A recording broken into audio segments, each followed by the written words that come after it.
4 years is a long time to live one way of life. Long enough for the excitement to settle, the reality to show itself, and the deeper lessons to surface. Van life is often shown as constant movement. It's perfect sunsets and endless freedom. But the truth is much more layered than that. This video isn't about convincing you to live in a van. It's about sharing my 4 years of travel, off-grid living, solitude, community, breakdowns, beauty and joy can teach you, no matter how you choose to live. Because when you slow down enough, the road has a way of reflecting things back to you. It shows you what you value, what you need, and what you're capable of. Across Australia, I've seen places that feel untouched by time. I've met people who reminded me how simple life can be. And I've learned that freedom isn't something you chase, it's something you practice. So whether you're dreaming of van life, planning your next trip, or just craving a little more space in your days, I hope this video gives you perspective. An invitation to slow down, to question what freedom means to you, and to imagine what's possible when you live with intention. So grab yourself a cuppa and let's go through what I've learned over the last 4 years whilst reviewing all of the footage I've taken in that time. Originally, when I moved into the van, the freedom I thought I was seeking was the freedom of not having to clean a house, not having to look after a house and maintain it, not having to do the garden, having to weed, doing all that work on your own. It really weighs you down. And there's the commuting to work every day, and whilst having a community at work is great, there's still so much responsibility with that as well. And so that was I was looking to escape that. But what I found was a different type of freedom. So not only do I have more time because I have let go of all of those duties and responsibilities of living in a home and going to a physical job, but I found the freedom of being out in nature every day. I didn't actually realise what I was missing in my life until I took the step into van life. And van life, I think, is different for everybody. Some people will want to live the life just being in one place because that's what makes them feel safe and that's their comfort zone and that's how they want to live their life, and that is a beautiful thing. For me, my van life journey has been more about travel because that's who I am at heart, and travelling Australia has completely changed me. I'm not sure exactly when or how it happened, but looking back on the last 4 years, I can see that I am not the same person who started this journey. It happened somewhere between chasing waterfalls around Queensland, long drives on red dirt roads with nothing around you but space and your mind. It could have happened somewhere between watching beautiful sunrises and full moon setting, or it could have been in the vast distances, the lack of schedule, the beautiful landscapes. I have seen coastlines that stretch forever. I have seen turquoise waters, white sands, cliffs that have been carved out by the ocean and the winds over time. I have camped by beaches where the soundtrack that I go to sleep to is the ocean and the wind.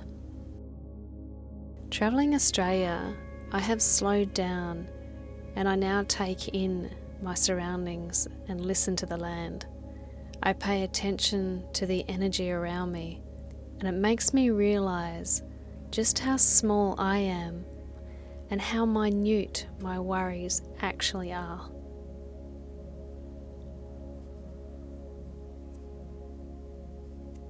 I have driven for hours without talking to another human being, but it strangely feels quite freeing There are moments where your mind will want to take control. You will start having conversations with people in the future that you'll never have. But it's an opportunity to recognise that and take charge of your mind and realise that there is nothing but the present moment, and there is so much beauty around you when you slow that mind and you open your eyes. Travelling Australia in a van also teaches you so much patience. The roads can be really long. Your plans can change in an instant, if you have plans, which I generally don't.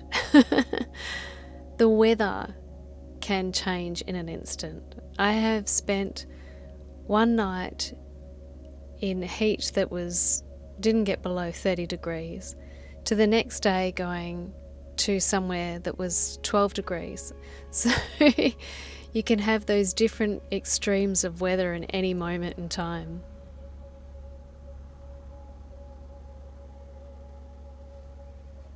But you learn to stop fighting it.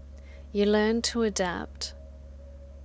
When I was a kid, we didn't really have air conditioning. It was the wet flannel and the fan if it was hot. So you learn to remember how to adapt.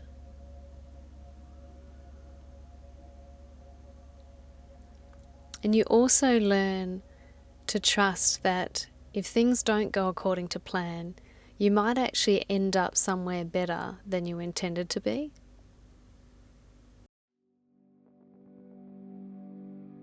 I think the biggest thing I'm coming to realise though is that the change in myself hasn't necessarily come from being in these places themselves.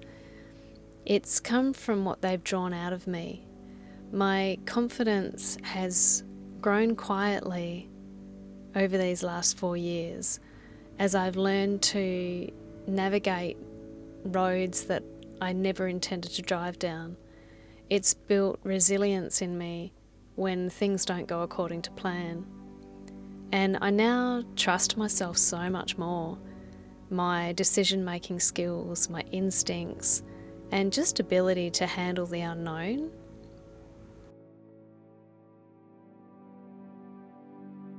And my relationship with time has also changed. I no longer feel the need to eat the standard 3 meals at the certain time of day that they need to be eaten. I eat when I'm hungry. I sleep when I'm tired. I travel when I've got itchy feet. And it's helping me to understand that a good day doesn't need much.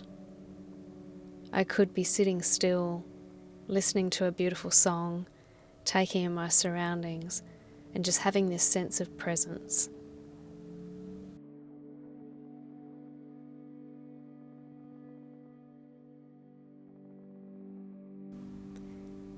And I've also started to realise that it's not really the destinations that I'm chasing anymore.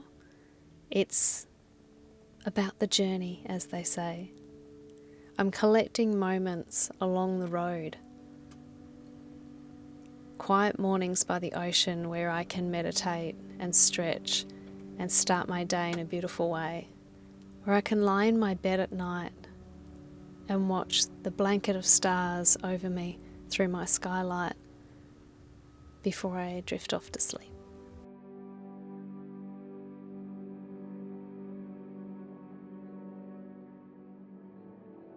Nature isn't here to try and impress us. It is just here existing. And it's a reminder that that's all we need to do. We just need to be here to exist. In the wild, being unapologetically ourselves. And I don't think it's so much about knocking places off a bucket list. It's about learning to live a slower, wilder, more grounded life. When you move into a van, you generally release a lot of possessions. And the more that you live van life, the more possessions you will slowly get rid of, because you realise they're just things, and it's actually the moments on the road that you're experiencing. It's these life experiences that mean more to you. That's what you can take to your grave with you.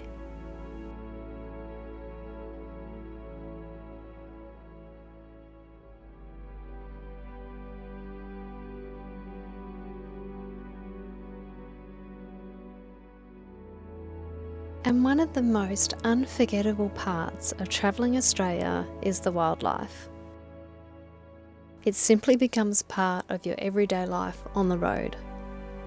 Along the coast, you might wake up to the sound of birds that you've never heard before, like the curlew that sounds like there's a woman screaming for help when you're in Queensland, or pelicans that you might see gliding over the river, dolphins cruising just off the shore, or ospreys circling above. And if you're as lucky as me, you might even get to interact with some whales migrating along the coastline, or breaching in the distance as you sit there watching. And in the outback, you might see kangaroos and wallabies appearing at dusk and dawn. All this wildlife has a way of reminding you that you are just a guest here. It's so wild, raw, and completely humbling. It changes how you move because you become more conscious that you're in their home. You start to slow down on the roads, avoid driving at dusk and dawn, and have more patience and respect when you come across wildlife. In my local spot, we have a cormorant that comes by and rests on the shoreline and sunbakes its wings to dry, and I always make sure that I take a wide berth around her.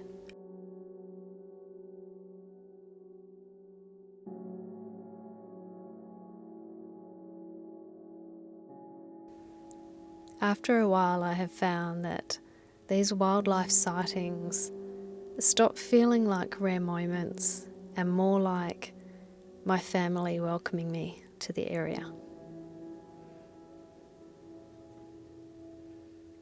That they're happy to share the space with me.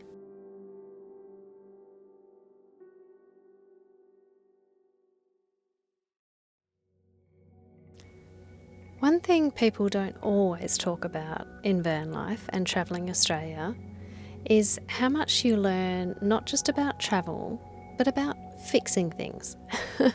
When your home is your vehicle, you don't really have a choice. At first, it can feel pretty intimidating. I still remember starting to use the drill the first time, and I don't know, power tools can be that little bit scary sometimes. But once you start to use them, you gain quite a bit of confidence pretty quickly. And, you know, there can be strange noises or warning lights and things breaking at the worst possible time. But you start to slowly look at them as opportunities to learn. And you've always got Google and YouTube there to help you learn. You begin to tackle the small things and start to realise that it's not as hard as you think it might be. Each time you fix something, if it's perfect or imperfect, your confidence will grow. And doing the building and renovating of a van teaches you a lot of patience. Not everything is going to go according to plan. You are going to get measurements wrong, and materials will not behave the way you expect them to or want them to. What looks simple on YouTube may not always be that simple in real life. But there is something deeply satisfying about solving all these problems with your own hands. Something about learning to understand how your vehicle works. It helps you to connect with it more and helps you to fix things into the future.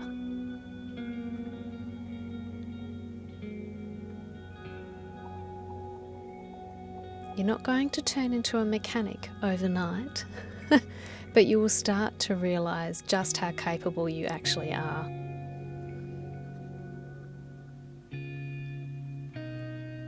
And you start to notice sounds in your vehicle that don't sound right.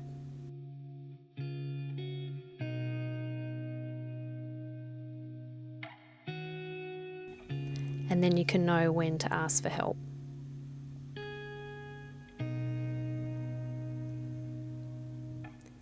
And I'm a big believer in the best way to learn is by making mistakes. So just start, just give it a go, because that is the best way to learn, by trying to problem solve and figure it out yourself. And my confidence didn't just arrive all at once. As most of you know, I only really started camping off-grid on my own this year. I was doing stealth camping for the first few years of van life because I felt safer amongst people at night.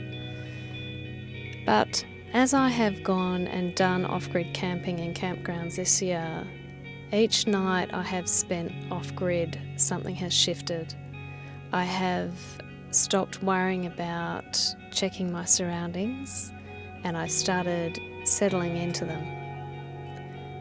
The silence has become comforting instead of confronting.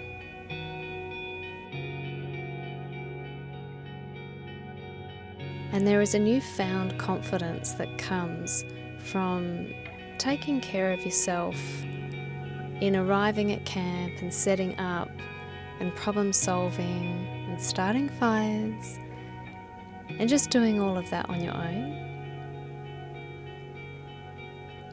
And I have found that in that space, that quiet space where I can rest, that my creativity has had room to return. Without all of the noise and the schedules and expectations of being in the city amongst people,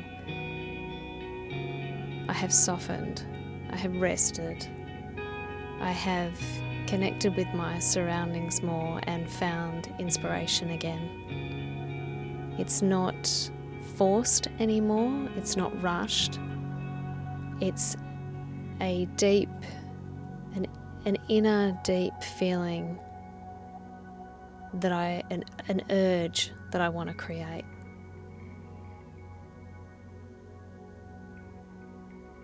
Because there's no one watching me, there's no one rushing me, there's no pressure to produce anything. It's just because I want to.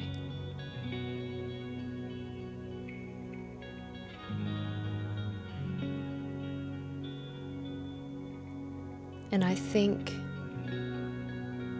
that confidence and creativity together have given me more trust in myself, more trust in my ideas, not only with my artwork but with my YouTube content.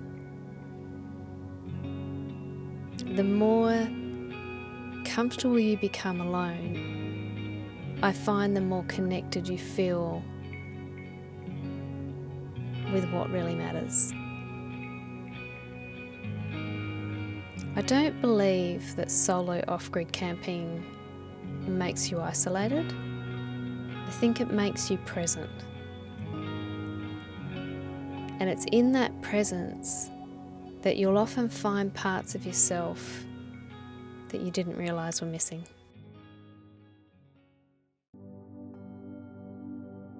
But it isn't all sunshine and roses, living van life, travelling Australia. There are moments that it is just going to get too much, but you just need to remember that they are just moments in time, and it's generally an indication that your body needs to rest, because sometimes the daily tasks of filling up your tanks, finding somewhere to sleep, managing your power, if you have other things happen on top of those, everyday things, it can just be too much stress on your mind and body. But then there are also these beautiful moments of pure and utter joy and connectedness, because you do have that space on your own to sit with yourself and everything that is.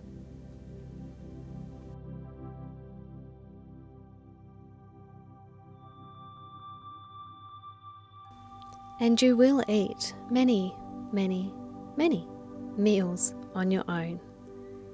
But that doesn't have to mean loneliness. Being alone does not have to mean that you are lonely. I personally feel that nature is with me everywhere I go. I never feel lonely in those moments. I feel peaceful.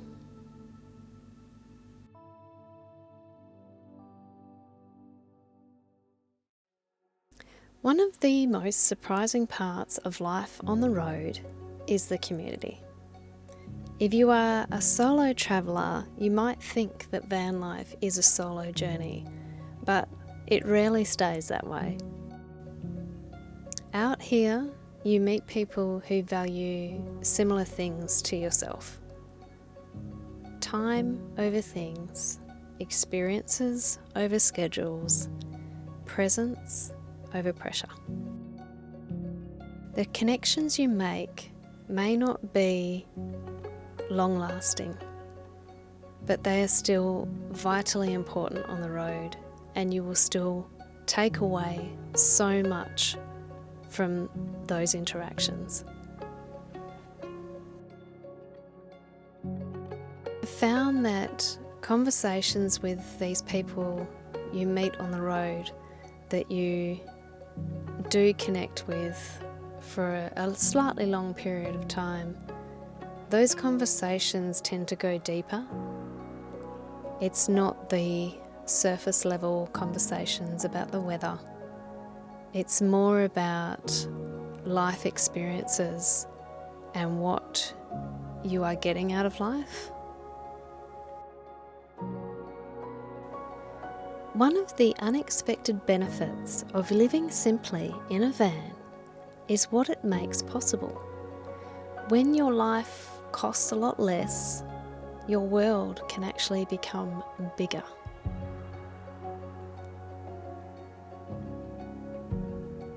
Because you have become more intentional with your money, you tend to want to spend it on what truly matters. And for me, that means travel beyond Australia. Experiencing other cultures has a way of reshaping your perspective on life. You notice different values and different ways of living. You realise that the way you were taught to live is just one way. It's not the only way. Walking unfamiliar streets, talking different languages, sharing meals with people from completely different backgrounds, it expands your empathy and it softens your assumptions. When you travel this way, you're not chasing highlights, you're really observing, you're listening, and you're learning.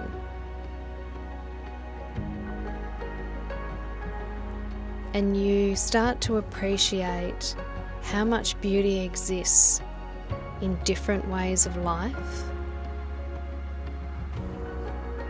and also how much you appreciate your life back home.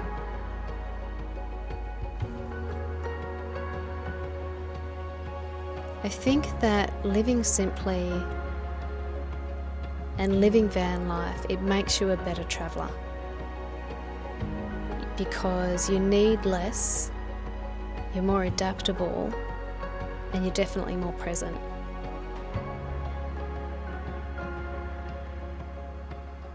So when you come home to Australia, you don't just come back with souvenirs or photos, you come back with perspective. I think also with more gratitude and curiosity.